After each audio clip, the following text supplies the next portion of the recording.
है। हरे प्रेमी भाई बहनों, मामूली कष्ट नहीं होता। मौत के समय में घनघोर पीड़ा होती है। सहजो बाई ने उस पीड़ा को बयान किया कि सहजो मौती आइया, अंगे अंग दिया तोड़, और हिया जरे छाती फटे, उठे पीर घनघोर। गुरु महाराज सत्संग में फरमाते थे कि जैसे 1,00,000 बिच्छू एक साथ मिलकर के हमारे जिस्म पर डंक मारे, उससे भी लाखों करोड़ों गुना ज्यादा मौत के समय में दर्द होता है। जब मृत्यु आती है तो किस तरह से प्राण निकलते, प्राणों के निकलने की क्या प्रक्रिया होती है, जरा उसे भी आप लोग समझ लीजिए। देखो प्रेमी भाई बहनों, जैसे संसार में महाप्रलय आती, महाप्रलय के समय क्या होता, सबसे पहले पूरी पृथ्वी ढह जाती। ये पृथ्वी पानी में घुल करके पानी बन जाती है। मानव सृष्टि की प्रलय एक बड़ी कयामत है और शरीर की प्रलय एक छोटी कयामत है। तो जैसे ही मौत आती, सबसे पहले गुदा चक्र टूटता है, सिमटत भास श्वास उठ जावे, और प्राण पति जम सिमट समावे। उस समय हमारी श्वासें रुक जाती, शरीर की चेतना पीछे सिमटने लगती। तो सबसे पहले गुदा चक्र ही टूटता है, क्योंकि गुदा चक्र में पृथ्वी का वास होता। गुदा चक्र टूट करके ऊपर इंद्रिय चक्र में समा जाता। इंद्रिय चक्र में जल का वास होता, यानी जल ने पृथ्वी को घोल दिया। फिर जब इंद्रिय चक्र टूटेगा तो ऊपर नाभि चक्र में समा जाएगा। नाभि चक्र में अग्नि का वास होता, यानी अग्नि ने फिर जल को सुखा दिया। ये नीचे से सिमटाव होता है, नीचे से ऊपर की ओर सिमटाव होता। फिर जब ये नाभि चक्र टूटेगा तो हृदय चक्र में समा जाएगा। हृदय चक्र में वायु का वास होता, यानी वायु ने अग्नि को अपने में समाहित कर लिया, और इस तरह से वायु आकाश में उड़ गई। जब यह कर्म कलाई उपजावे और बुद्धि सुरत की आन दबावे, जब यह जीवात्मा पांचों तत्वों को लांग करके जल पृथ्वी अग्नि वायु आकाश पांचों तत्वों को लांग करके ऊपर आती है, तो काल दाढ़ में आन दबानी, और जब ढर के नैनन से पानी, जब काल अपनी दाढ़ में दबाता उस समय नेत्रों से पानी निकलता। इंद्रियां टूट टूट करके चकनाचूर हो जाती। सब रिश्ते नातेदार खड़े रह जाएंगे। डॉक्टर वैद्य हकीम सब आपको घेरे रह जाएंगे, लेकिन आप अपनी पीड़ा को, अपने दुख को उस समय किसी से बयान नहीं कर पाओगे। सिर्फ आपके नेत्रों से अश्रु टपकेंगे। हर यमदूत आते हैं, प्राणों की डोरी को तोड़ देते और जीवात्मा को खींच करके इस शरीर से बाहर कर दिया जाता।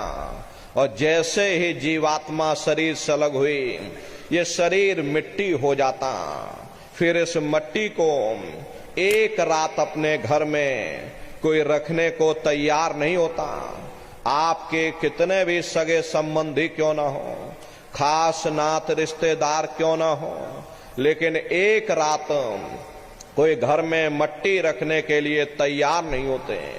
कहते भाई जल्दी करो जल्दी करो, अब इनकी शक्ल देखने में हमको डर लग रहा, जल्दी से बाजार से कफन खरीद के लाओ, जल्दी से लकड़ियां खरीद के लाओ, जल्दी से चिता तैयार करो, इनको घर में से जल्दी से उठा ले जाओ, वहीं शमशान भूमि पर जला देना। ये जो घर में इनके कपड़े लत्ते पड़े हुए, हर इनके कपड़े लत्ते भी उठा ले जाओ, वहीं शमशान भूमि पर जला देना। जिस बिस्तर पर ये लेटे रहे, ये बिस्तर भी अशुद्ध हो गया। अब इनकी छुई हुई चीज हमको घर में एक नहीं चाहिए, इसलिए इनका बिस्तर भी उठा ले जाओ, वहीं शमशान भूमि पर जला देना। लेकिन उसने कोई सोने की अंगूठी पहनी होगी, उसे धीरे से उतार कर जेब में रख लोगे, बस वही एक अशुद्ध नहीं होगा और बाकी सब अशुद्ध हो जाएगा। हरे महात्मा कहते हैं कि भाई कुटुंब परिवार मतलब काम, बिना धन पास नहीं जाए। ये रिश्ते नातेदार, ये कुटुंब परिवार वाले, ये सब स्वार्थ के संगी साथी। हरे नर नारियों, आज तुम्हारी जेब में पैसा है तो सब जैसे तैसे तुमसे रिश्तेदारियां कायम कर लेंगे। आज जेब खाली हो जाए तो बेटा बाप को बाप कहने के लिए तैयार नहीं होता। आप रोज कचहरियों में मुकदमों का हाल देखते हो। यदि किसी पिता ने बंटवारा करते समय किसी एक बेटे को 1000 रुपया कम दे दिया या 1 बीघा जमीन कम दे दी तो बेटा बाप का दुश्मन बन जाता, उसे ले जाकर कचहरियों में खड़ा कर देता। हरे अपना यहाँ क्या है, ये स्वार्थ के संगी साथी, कोई तुमको याद करने वाला नहीं।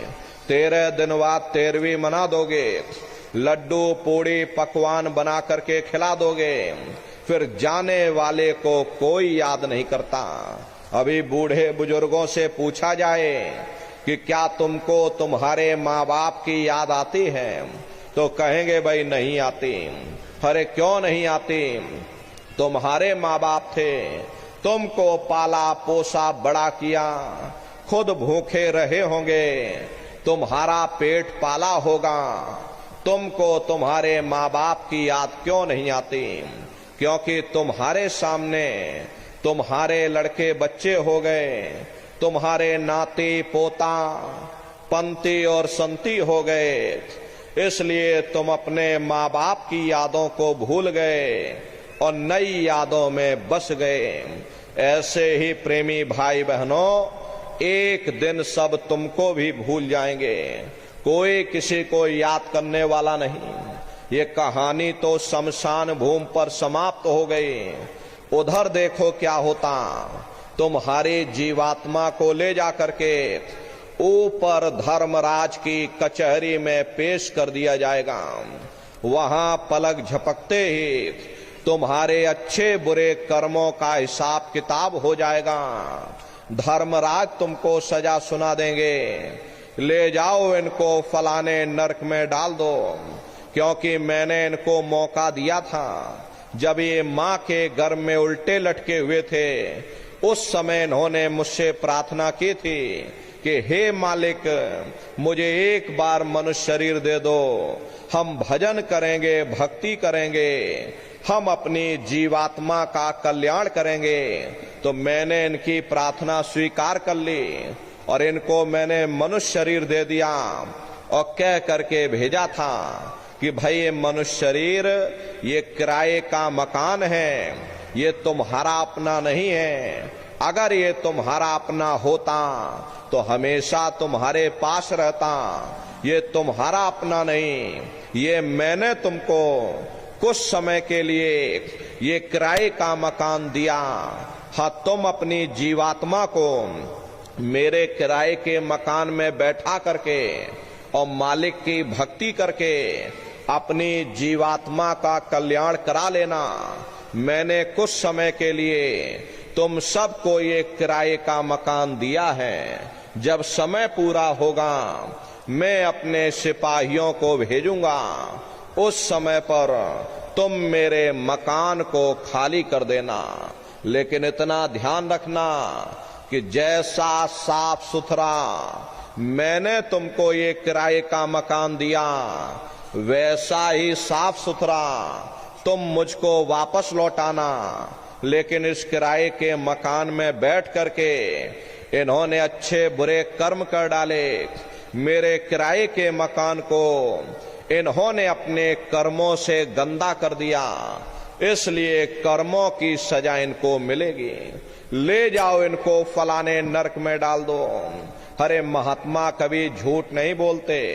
महात्माओं ने जब साधना किया और साधना करके जब ऊपर गए, ऊपर जा करके जब उन्होंने नरकों का हाल देखा, तो हमारी आपकी जानकारी के लिए उन्होंने धर्म ग्रंथों में लिख दिया कि लोह के खम्भ तपत के माही, और जहां जीव को ले चिपटाई वहां लोहे के खंबे अग्नि से धधक धधक कर लाल हो रहे। ऐसे खोटे जीवों को उन खंभों में चिपटाया जाता। जीव हाय हाय करके तड़फता है, तड़फ तड़फ जीव जुलम बुखारी, और तपत खम्भ दुखी उपजे भारी। असहनी वेदना होती, असहनी दुख दर्द होता, जीव वहां रोता चिल्लाता रहता। वहां कोई तुम्हारी पुकार सुनने वाला नहीं, कोई तुम्हारी दर्द भरी आवाज को सुनने वाला नहीं। हरे न नारियों, ये दुर्दशा क्यों हो गई? क्योंकि हम लोग मनमुखी हो गए, मन के कहे पर चलने लगे। मन के कहे पर चल करके अच्छे बुरे कर्म करने लगे। कर्मों का ये जखीरा अंबार के अंबार हमने अपने सिर पर लाद लिए, आज उन्हीं कर्मों का भोग पा रहे। हरे महात्मा कहते हैं कि भाई नर के अनेक और हैं, कहाँ लग कहो बखान, दुख भोगते यह जीव जो जाने जो भोग समान। कहते भाई एक नरक नहीं, ऐसे वहां अनेकों अनेक नरक बने हुए, अलग अलग खोटे पाप कर्मों के वहां पर अलग अलग नरक बने हुए।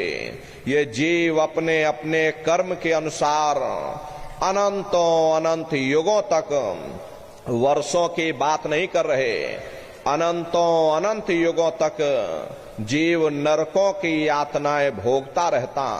और नरकों की यातनाएं भोगने के बाद में इसी जीवात्मा को सीधे मनुष्य शरीर नहीं दिया जाता, बल्कि से 4 खान 84 लाख योनियों में फिर डाला जाता। जैसे बच्चा होता है, बच्चा पहले कक्षा 1 पास करेगा, फिर कक्षा 2 में जाएगा, ऐसे वहां पर पूरा चैनल बना हुआ। नरकों की यातनाएं भोगने के बाद में इसी जीवात्मा को 4 खान 84 लाख योनियों में डाला जाता। ये 4 खान 84 लाख योनियां ये कोई मामूली योनियां नहीं होती। 4 खान का मतलब होता है अंडज पिंडज उपमज स्थावर। ये 4 खाने हैं। पहली श्रेणी इन पेड़ पौधों की आती है जिनके अंदर पानी का तत्व मौजूद होता। कभी ये भी मनुष्य हुआ करते थे, लेकिन आज अपने कर्मों का भोग पा रहे, एक जगह पर बेचारे खड़े हुए। दूसरी श्रेणी कीड़े मकोड़ों की आती है जिनके अंदर पृथ्वी और अग्नि का तत्व मौजूद होता।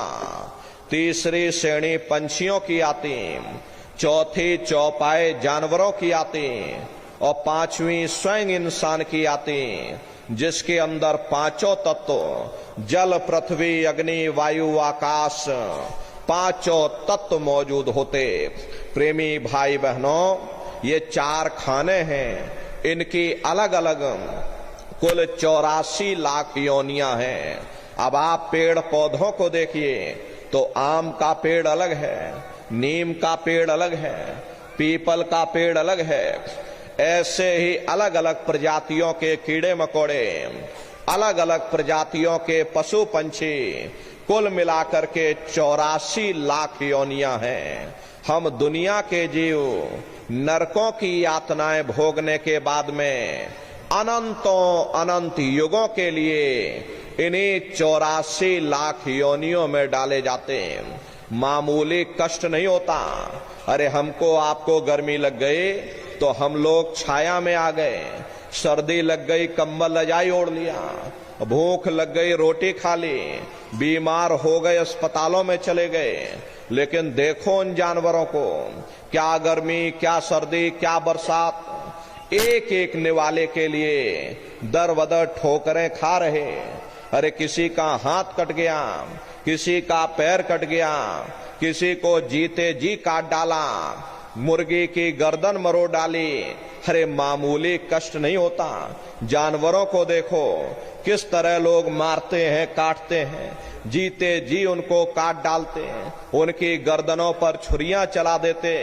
अरे प्रेमी भाई बहनों, एक हमारी आपकी उंगली कट जाए, हम लोग तड़फ जाएंगे, लेकिन जानवरों की दुर्दशा देखिएगा, क्या उनकी हालत होती है, कैसी उनकी तकलीफ होती है। मादा बिच्छू होती है, मादा बिच्छू जब अपने बच्चे को जन्म देती है, प्रेमी भाई बहनों, वही बच्चे अपनी माँ की पीठ पर चढ़ जाते हैं।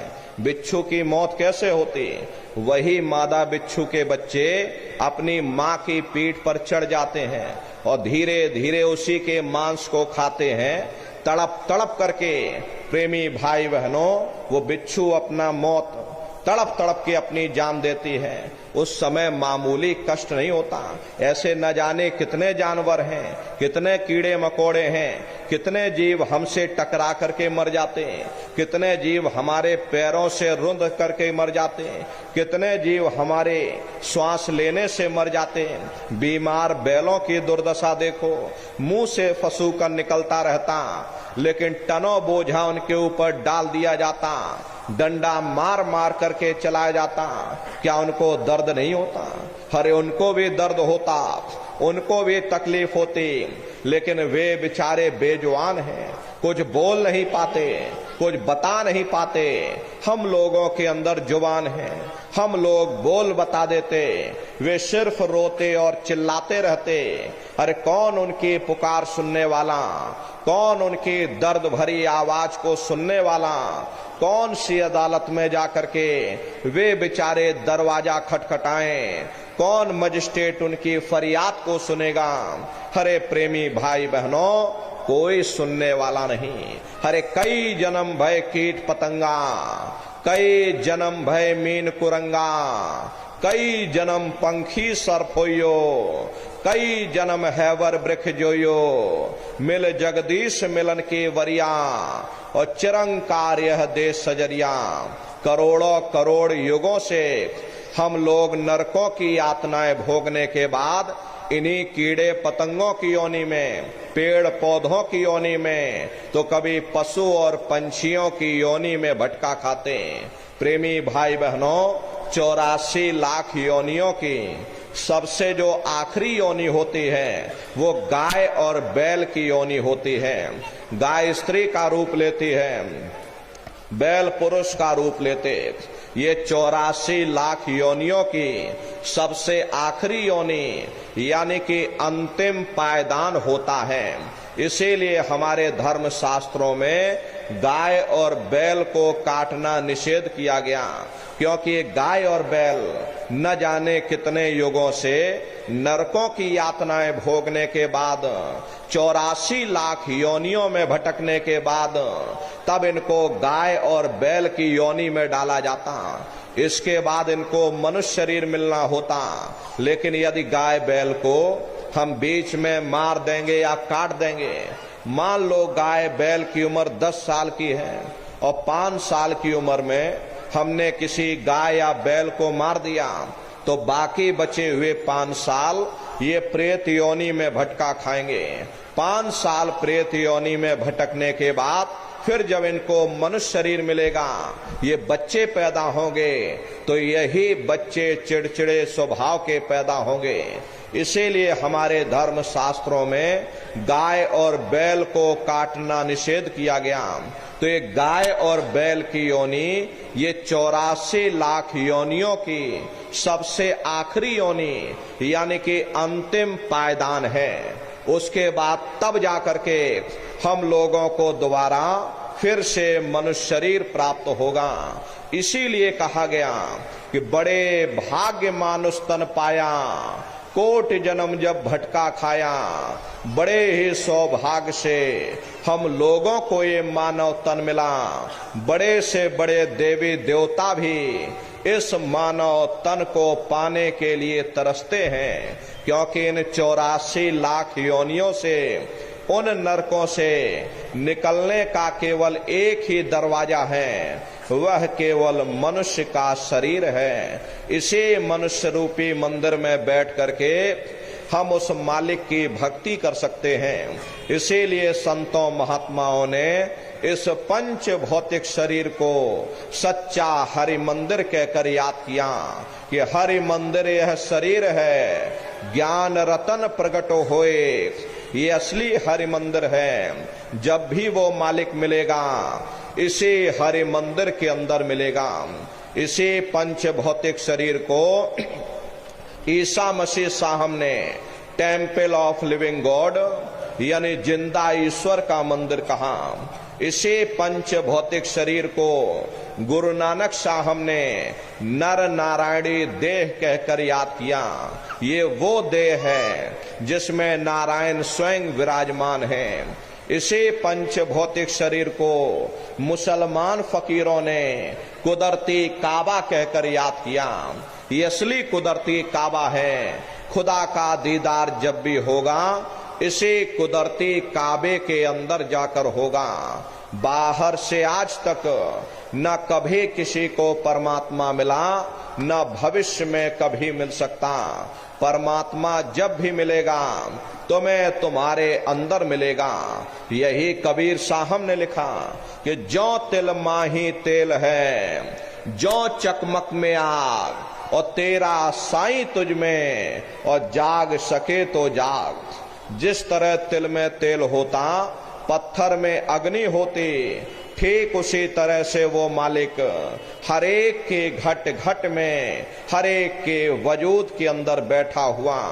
यही आपके धर्म पुस्तकों में भी लिखा कि अरे मोको का धूड़े रे बंदे, मैं तो तेरे पास में, और ना तीरथ में ना मूरत में, मैं तो हूँ विश्वास में। ना मैं तीरथ में मिलूंगा, ना मैं मूरत में मिलूंगा, न अन्य किसी कर्म कांड में मिलूंगा। मैं जब भी मिलूंगा तो मैं तुम्हारे अंदर मिलूंगा।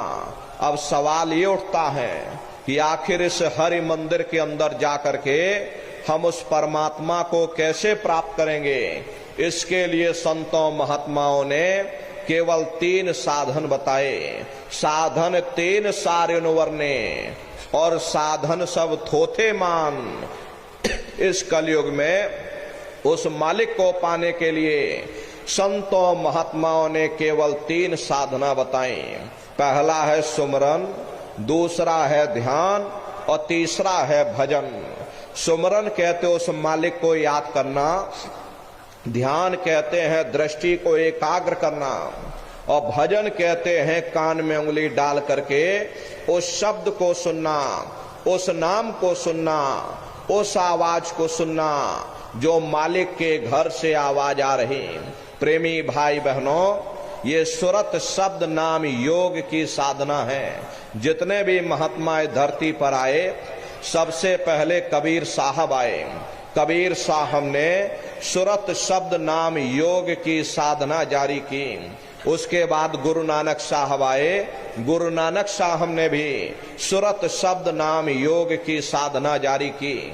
उसके बाद और भी महात्मा आए, कबीर, नानक, दादू दरिया, भीखा रविदास, पलटू जगजीवन, गोस्वामी जी महाराज, जिन्होंने रामचरित्र मानस बनाई, उन्होंने भी सुरत शब्द नाम योग की साधना जारी की। अरे आपके राजस्थान की धरती पर मीराबाई हुई, सहजोबाई हुई, उन्होंने भी उस मालिक को पाया, सुरत शब्द नाम योग की साधना करके पाया।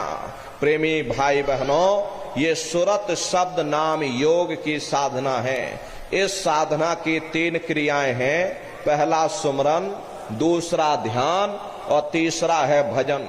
तो कैसे आप लोग सुमरन करोगे, कैसे आप लोग ध्यान करोगे, और कैसे आप लोग भजन करोगे, जरा अच्छी तरह समझिएगा और फिर घर पर बैठ करके करिएगा।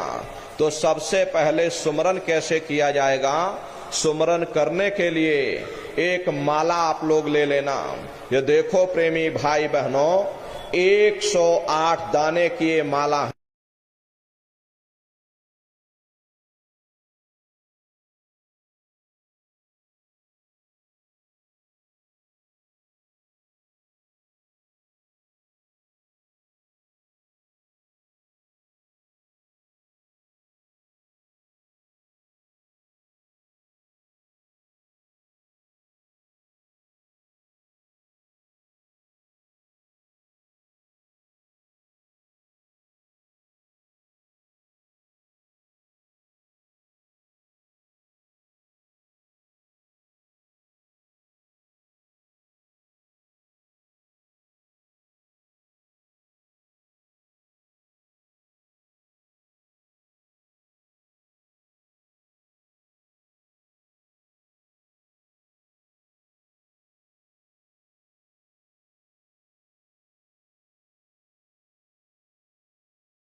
योग केवल नाम यधारा, सुमेर सुमेर नर उतरहि पारा। कलयुग में केवल नाम का आधार है, वो नाम तुम्हारे अंदर दिन और रात धुनकारे दे रहा।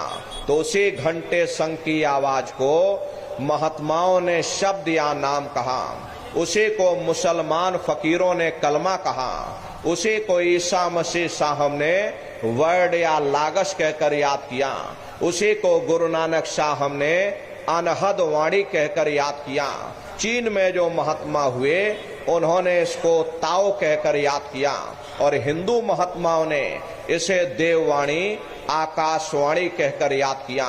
उन अलग अलग महात्माओं ने अपनी अपनी भाषा में हम लोगों को समझाने की कोशिश की कि भाई वो घंटे संग की आवाज तुम्हारे सबके अंदर गूंज रही, वो आपको सुनाई पड़ेगी। लेकिन शुरुआती समय में आपको ऐसा मालूम पड़ेगा कि कहीं बड़ी दूर पर घंटियां बज रही, टन टन टन, लेकिन सुनाई हरेक को पड़ेगी। प्रेमी भाई बहनों, जब घंटे संग की आवाज आपको सुनाई पड़ने लग जाए तब आप सीटी की आवाज को छोड़ देना और घंटे संग की आवाज को पकड़ लेना, उसको आप सुनने लग जाना। जब आप उसको सुनने लग जाओगे तो वो आवाज धीरे धीरे बढ़ना शुरू होगी, और बढ़ते बढ़ते इस कदर बढ़ेगी कि आपके रोम रोम में घंटे और शंख की आवाज गूंजने लग जाएगी। अरे बड़ी घनघोर आवाज होती है, बड़ी मधुर वो आवाज होती। ये जो दुनिया के संगीत आप सुनते हो, ये बाहर जो दुनिया के गाने सुनते हो, उस रूहानी संगीत के सामने ये दुनिया के संगीत कुछ नहीं है। जब आप उस रूहानी संगीत को सुनोगे, इतना भारी आनंद आपके ऊपर छा जाएगा, इतनी खुशी आपको होगी, ऐसा नशा आपके ऊपर चढ़ जाएगा, इतना आप उस आवाज में खो जाओगे कि आप सारी दुनिया को ही भूल जाओगे। हरे प्रेमी भाई बहनों, शंकर भगवान को वही नशा चढ़ा था। शंकर भगवान कोई गांजा भांग नहीं पीते थे। ये तो हमने आपने शंकर भगवान को बदनाम कर दिया कि शंकर भगवान गांजा भांग पीते थे, चलो हम भी गांजा भांग पिएंगे। लेकिन ऐ नर नारियों, शंकर भगवान ने कभी गांजा भांग नहीं पिया। शंकर भगवान जिस नशे में लीन रहते थे वो नाम का नशा था, वो ध्यान का नशा था, वो भक्ति का नशा था। जब आप उस आवाज को सुनोगे तो आपको भी वो नशा चढ़ जाएगा, क्योंकि उस आवाज में चुंबक है। जब आप उस आवाज को सुनोगे तो वो आवाज आपको अपनी ओर खींचेगी, और जब खिंचाव होगा तो जीवात्मा का फैला हुआ प्रकाश 9 द्वारों से सिमटने लगेगा। अब ये 9 द्वार कौन कौन से हैं? देखो प्रेमी भाई बहनों, अच्छी तरह समझने की कोशिश करिएगा। ये बहुत बड़ा विज्ञान है। दुनिया का विज्ञान जब समाप्त हो जाएगा तो ये विज्ञान प्रारंभ होगा। तो 9 दरवाजे कौन कौन से हैं? 2 आंख, 2 कान, 2 नाक के सुराख, 1 मुंह और 2 मलमूत्र का रास्ता, ये शरीर के 9 दरवाजे हैं। सबसे पहला दरवाजा गुदा चक्र आता है। गुदा चक्र में गणेश जी वास करते हैं। गणेश जी वहां के मालिक हैं। ये 4 दल का कवल है। यहाँ पर पृथ्वी तत्व पाया जाता, उसके ऊपर इंद्री चक्र आता। इंद्री चक्र में ब्रह्मा जी वास करते। ये 6 दल का कवल है। यहाँ पर जल तत्व पाया जाता, उसके ऊपर ये नाभि चक्र आता। नाभि चक्र में विष्णु जी वास करते। ये 8 दल का कवल है। यहाँ पर अग्नि तत्व पाया जाता, उसके ऊपर ये हृदय चक्र आता। हृदय चक्र में शिव जी वास करते। ये 12 दल का कवल है। यहाँ पर वायु तत्व पाया जाता। हरे वास तो वो ऊपरी मंडलों में करते हैं, लेकिन उनका प्रकाश, उनकी किरणें इन चक्रों पर पड़ती हैं। उसी के ऊपर एक कंठ चक्र आता है। यहाँ पर आद्या महाशक्ति की किरणें पड़ती। ये 16 दल का कवल है। और आप सबसे ऊपर, तुम्हारी जीवात्मा सबसे ऊपर दोनों आंखों के मध्य भाग में बैठी है। जहां पर देवियां बिंदी लगाती हैं और पुरुष जहां टीका लगाते। ये बिंदी और टीका यहाँ पर इसीलिए लगाया जाता क्योंकि यहाँ जीवात्मा बैठी है, उसका श्रृंगार किया जाता। तो ये 10वां द्वार है जहां पर तुम्हारी जीवात्मा बैठी हुई। इसी 10वें दरवाजे पर बैठ करके तुम्हारी जीवात्मा अपने प्रकाश को 9 दरवाजों में फैलाती है, जिससे आपका शरीर चलता, आपके हाथ आपके पैर चलते हैं। जब आप भजन करोगे और घंटे शंख की आवाज को सुनोगे तो उस आवाज में चुंबक है, वो आवाज आपको अपनी ओर खींचेगी। और जब खिंचाव होगा तो जीवात्मा का फैला हुआ प्रकाश 9 दरवाजों से सिमट करके यही 10वें दरवाजे पर इकट्ठा हो जाएगा। और जैसे ही पूरा प्रकाश सिमट करके यहाँ इकट्ठा हुआ, तुरंत शब्द जीवात्मा को खींच करके इस शरीर से बाहर कर देगा। फिर आप अपनी आंखों से देखिएगा कि हमारा शरीर ये है, हम ये खड़े। आप अपने शरीर से अलग हो जाओगे। जैसे चिड़िया होती है, चिड़िया घोंसले से निकल करके आसमानों की उड़ान भरती है, शाम को फिर अपने घोंसले में आ जाती। ऐसे ही तुम्हारी जीवात्मा इस शरीर रूपी घोंसले से निकल करके ब्रह्मांडों की सैर करेगी, देवी देवताओं के दर्शन करेगी और घूम करके फिर अपने शरीर रूपी घोंसले में वापस चली आएगी। हरे प्रेमी भाई बहनों, ये ब्रह्मा विष्णु महादेव जिनकी सारी दुनिया पूजा करती है, आप सभी लोग ब्रह्मा विष्णु महादेव की पूजा करते हो, लेकिन कभी आपने विचार नहीं किया भाई जिनकी हम पूजा कर रहे आखिर ये कौन हैं, ये कहां पर रहते हैं, ये क्या काम करते हैं, हर इनके माँ बाप कौन हैं। तो जरा संक्षिप्त में आप लोग समझिएगा कि किन किन मंडलों को पार करते हुए तुम्हारी ये जीवात्मा अपने 5वें मंडल पर यानी कि सचखंड में पहुंचेगी। प्रेमी भाई बहनों, जब आप भजन करोगे और घंटे शंख की आवाज को पकड़ करके शरीर रूपी घोंसले से जब बाहर निकल जाओगे तो उसी घंटे शंख की आवाज को पकड़कर यही जीवात्मा फिर ब्रह्मांडों की चढ़ाई करती है। पलक झपकते यह जीवात्मा खरबों जोजन मील ऊपर चली जाती। ये सूरज चांद सितारों को पार करने के बाद सबसे पहले जो आपको लोक मिलेगा उसे महात्माओं ने शिवलोक कहा। शिवलोक तमोगुणी स्थान है, वहां के मालिक शिव जी हैं, वो पार्वती जी के साथ उस लोक में विराजमान हैं। शिव जी का दर्शन करने के बाद